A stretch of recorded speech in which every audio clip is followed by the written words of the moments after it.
Mga katigulang kusog ayong ulan diri sa amo ang lugar na ako ang mali. Gay itom jud siya. Yan saon man basta tigulang bitaw tano. Og muulan bitaw sa ato ang lugar. Magtikongkong ta sa sulod sa ato ang balay. Unya dili kay dili man ta pwede ka tikongkong so sa ato pa bahala. Bahala na og ulan, magsugo na ta sa atong trabaho whether we like it or not.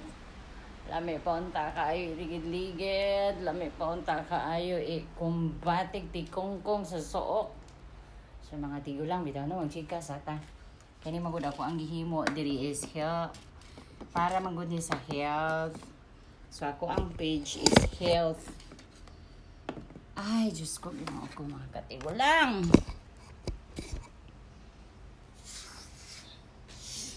Samok ba ani? Ay! Syagit-syagit ko diri ron, pwedeng samok pa. So mag-istoryahan na sa atang mga katigulang ba? Kapoy kaayo ni nanatay edad no. Parehaan ni ron karong panahon na perting ulan na sa Pilipinas bitaw na og ulan bitaw sa ato magtikongkong ta sa ato ang suok dahil pagkahuman maglugaw tag sampurado og bulad. So dili man pwede bahalag ulan whether we like it or not mo kamas jud ta mo trabaho jud ta. Kaya abi bitaw nimo og atong pasindayunan ato ang lawas nga mga tigulang na taog naa natay edad patay. Uy mabusog man ta pagkahuman natong kabusog maluya ra bata tama mali. Pagkaluya bitaw nato bugat na kay atong lawas lami na kay katulog mo demand ay nagkatulog ug naa na tay edad kay ang pagkatulog nato mahimutang man sa 1 hour to 2 hours so patay atong trabaho so busa kita mga katigulang no ako mo 50 na jud ko buwing na jud ko 50 so dili na nato na ipagkaila dili na po na mabalik nga mo bata pata naa na jud tay mga edad so ang ako ang ginahimo, nangita lang jud kog tips nga dili gani mo bugat ako ang lawas bag-o ko mo trabaho. Manikay sikay jud in taon ko pero warm water ra gyud nga dili bugat ako ang lawas pag kamang-kamang, pagkambras-kambras, pagtrapo-trapo. Kay realidad mo na sa mong trabaho, dili mi pwede mo pahuway kay bayad among oras under mi contract. So magpahinahinay ka paluya-luya ka sen 50 na ka. Patay ka oy. Kasabaan baya pug ka sa imong amo so karon mga katigulang ang reality mo nang lami na kay pauli sa tinuod lang lami na jud kay paulo og ikambras gani sa ato ang lugar ug kana ipahuway nga kini atong mga hawak sakit na kayo ibawg-bawg sakit na kay atong mga tuhod sakit na kay atong mga sampayudan sakit na kayo itindog kanang inigmata nato. Tama mali, realidad na tungod kay naa na tay edad. Dili na gina nato mabakwi sa ato ang edad.